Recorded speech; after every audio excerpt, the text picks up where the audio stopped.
वस्त्रखोंड्यातील सर्व नागरिक आपल्या सर्वांना जय जिजाऊ, जय शिवराय, जय शंभूराजे.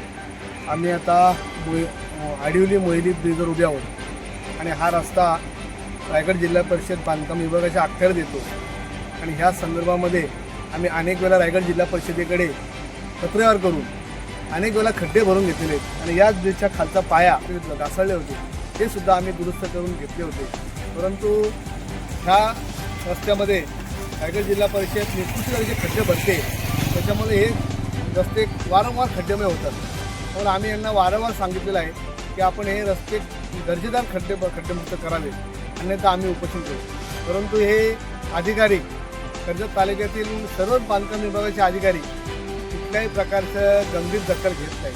आपण जर पाहिलं तर याच कोंदिवडे दहिवली रस्त्यावर का शाळकरी मुलीने आपला व्हिडिओ व्हायरल केला होता.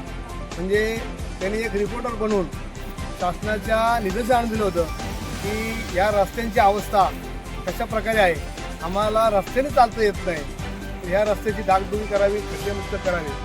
त्यावेळेस तात्काळ त्या रस्त्याचे रस्ता दुरुस्त केला आणि खड्डेमुक्त केला. परंतु आजही या वासेखोंड्यामध्ये काही रस्ते कॉन्क्रीटकरण झाले, ते वगळले. पन्नास ते आडवलीच्या दरम्यान त्या PBM केलेलं आहे, कार्पेट मात्र होत नाही. सार्वजनिक बांधकाम विभागाला आम्ही विचारलं की ह्याच्यावर कार्पेट कधी होणार. एक नाही, 2 वेळा उपोषण केलं. पहिल्या उपोषणाला त्यांनी तिथे BBM केला आणि दुसऱ्या उपोषणाला त्यांनी आम्हाला आश्वासन दिलं की या रस्त्यावर आम्ही थोड्या दोन महिन्यामध्ये कार्पेट करू. पण आता 4 महिने होऊन गेले, कार्पेट झालेलं नाही. त्यामध्ये सार्वजनिक बांधकाम विभागाच्या जे उपअभियंता आहेत राहुलजी देवान यांची मानसिकता आहे की ह्या रस्त्यावर कार्पेट व्हावे, परंतु शासनाचा निधी उपलब्ध होत नाही, त्यामुळे ते करू शकत नाही. आता आम्ही पुन्हा त्यांना पत्रव्यवहार करून त्यांची चर्चा केली तर त्यांनी सांगितलं की या रस्त्याला आता कार्पेट करून उपयोग नाही, तर आपण कॉन्क्रीट करू. परंतु गंभीर बाब आहे. तर कर्जत तालुक्यामध्ये अनेक पक्षाचे नेते श्रेय वाजवून एकमेकाशी झगडत आहेत आणि प्रत्येक पक्षाचा नेता जनतेला देंबीच्या देठापासून बोंबलून सांगतोय की आम्ही हे रस्ते केले, आम्ही हा विकास केला, आम्ही तो विकास केला. परंतु कर्जत तालुक्यातला विकास आता तर कुठं नागरिकांना दिसतच नाही. त्यामुळे पोलीस संघटना वारंवार उपोषण करते. गेल्या वर्षी अनेक उपोषणे केली आणि ह्या वर्षी उपोषणाची आम्ही सुरुवात केलेली आहे आणि सर्वच बांधकाम विभागाला इशारा दिलेला आहे, गणपती अगोदर सर्व तालुक्यातले रस्ते खड्डेमुक्त करा, अन्यथा सर्व बांधकाम विभागाच्या विरुद्ध आम्ही गणपती बाप्पाला मांडीवर घेऊन उपोषण करू. आणि जो परत हा कर्जत तालुक्याचे सर्व रस्ते खड्डेमुक्त होत नाही तोपर्यंत गणपती विषय करणार नाही. ह्या गोष्टीला म्हणजे आम्ही इशारा देऊन 15 दिवस झाले तरीसुद्धा बांधकाम विभागाने कुठल्या प्रकारची दखल घेतलेली नाही. तशाच प्रकारचे नगर परिषदेमध्ये आपण जर पाहिलं तर अनेक समस्या घेऊन आम्ही उपोषण केलं. एक वेळा उपोषण केलं, मुख्य अधिकारी ताने चव्हाण यांनी तर फक्त आश्वासन देण्याचं काम केलं. 1 नव्हे 2 नव्हे 4 वेळा आश्वासन दिलं, एकही आश्वासनाची पूर्तता केली नाही आणि एकही समस्या सोडवली नाही. त्यानंतर आम्ही दुसऱ्यांदा उपोषण केलं तर आमच्या उपोषण सट्टाच केली. 22 दिवस उपोषण करून सुद्धा मुख्याधिकारी ताने चव्हाण यांनी आमच्या उपोषण दखल घेतली नाही आणि त्यांनी दखल घेतली नाही. हे सर्व पक्षाचे पुढारी नेते मंडळी पाहत होते, पण कुठलाही नेता आमच्या उपोषणाची दखल का घेतली नाही, त्याला जाब विचारला आला नाही. ही खूप मोठी गंभीर बाब आहे. त्यानंतर आम्ही ह्या उपोषणाची दखल घ्यावी म्हणून माननीय जिल्हाधिकारी किसनजी जावळे यांची भेट घेतली आणि मग त्यांनी उपविभागाधिकारी प्रकाशजी संकाल, धनंजय जाधव यांना आमच्या उपोषणाची दखल घेऊन मुख्याधिकाऱ्याकडे यांच्याकडून यांची समस्याचं निवारण करण्यासाठी आणि त्याच्या मागण्या पूर्ण करण्यासाठी विनंती केली. तेव्हा त्यांनी त्यांच्या दालनात मिटिंग लावली. आश्चर्याची बाब म्हणजे मला आता ह्यापासून एक सर्व राजकीय पुढारी असतील, सामाजिक कार्यकर्ते असतील, पत्रकार, धार्मिक सामाजिक कार्यकर्ते असतील, त्यांना प्रश्न उपस्थित करतो. ह्या तालुक्यामध्ये मुख्याधिकारी कर्जत नगर परिषदेचे मुख्याधिकारी श्रेष्ठ की प्रांताधिकारी श्रेष्ठ की तहसीलदार श्रेष्ठ. प्रांताधिकारी तहसीलदार साहेबांनी त्याला सूचना करून सुद्धा लेखी आश्वासन देऊन सुद्धा नगर परिषदेमध्ये ज्या समस्या पाणी करण्याचं आश्वासन दिलं होतं. गेल्या 8 तारखेनंतर हे पाणी करणार होते, परंतु आज 24 तारीख उजळली, परंतु कुठल्याही प्रकारची पाहणी केली नाही. त्यामुळे कर्जत तालुक्याचे नेते म्हणत असतील आम्ही विकास केला, आम्ही विकास करतो, पण बाबा तुम्हाला कुठलाही अधिकारी ऐकत नाही. कारण मला असं वाटते तुमचा तिथे फज्जा झालेला आहे. आणि तुम्हाला कुठल्या अधिकारी तुम्ही धरत नाही, कारण तुम्ही एकमेकावर शिरतोडे उडवण्यामध्ये तुमचं वेळ चाललेला आहे. कोण म्हणतोय मी हा बीज करीन, कोण म्हणतोय तो बीज करीन. आज जो नगर परिषदेचा आधीमध्ये श्रीरामपूरचा झालेला आहे तो 2 महिन्यातच उखडला आणि त्याचे खड्डेमय झाले. त्या बाबतीमध्ये कुठल्याही पुढारी बोलायला मागत नाही. फक्त पत्रकारांना मी धन्यवाद देईन, त्यांचा आभार व्यक्त करीन. तर ती वेळोवेळी त्या कर्जाच्या समस्या आपल्या प्रसिद्ध माध्यमातून मांडत असतात.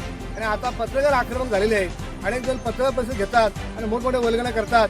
मग मी त्या नेत्यांना सांगेन की मोयली ते आडिवली रस्ता खड्डेमय का आहे आणि आडिवली ते तमनात BBMवर कार्पेट का होत नाही आणि प्रत्येक ग्रामपंचायतीमध्ये अनेक समस्याचे डोंगर उभे राहिलेत. त्या समस्या तुम्ही का सोडत नाही.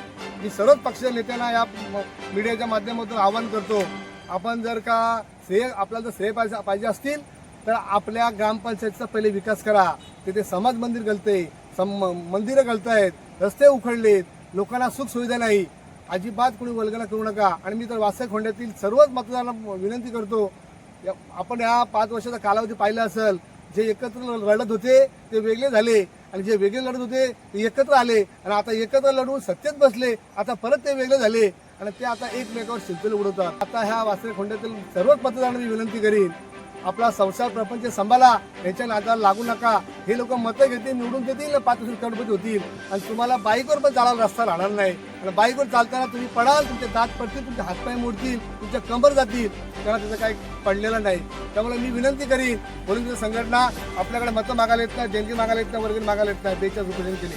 आज पण आमच्यामध्ये हिंमत आहे, आमच्यामध्ये तुमचा आशीर्वाद आहे, तुम्ही पाठिंबा देताय म्हणून आम्ही अजून उपोषण करण्यासाठी सक्षम आहोत. 100 उपोषण करायला लागली तरी आम्ही करू. त्याबद्दल आम्हाला कुठल्या प्रकारची खंत वाटत नाही. तरी सर्व या वासखोंड्यातील सर्व पंचायत वासखोंड्यातील सर्व नागरिकांना मी विनंती करतो, पोलीस संघटना देणगी वर्गणी मागत नाही, मतदान मागत नाही, मतदान मागायला येणार नाही. तर जेव्हा उपोषण करू त्यावेळेस आपल्या नेत्याला घरात ठेवा, पाहिजे तर त्याच्या घरात त्याचा फोटो लावा, पूजा, त्याची आरती करा. परंतु जेव्हा आम्ही कधी समस्या घेण्यासाठी उपोषण करतो तेव्हा पोलीस संघटनेला पाठिंबा द्या. आपल्या समस्या सुटेच्या राहणार नाही.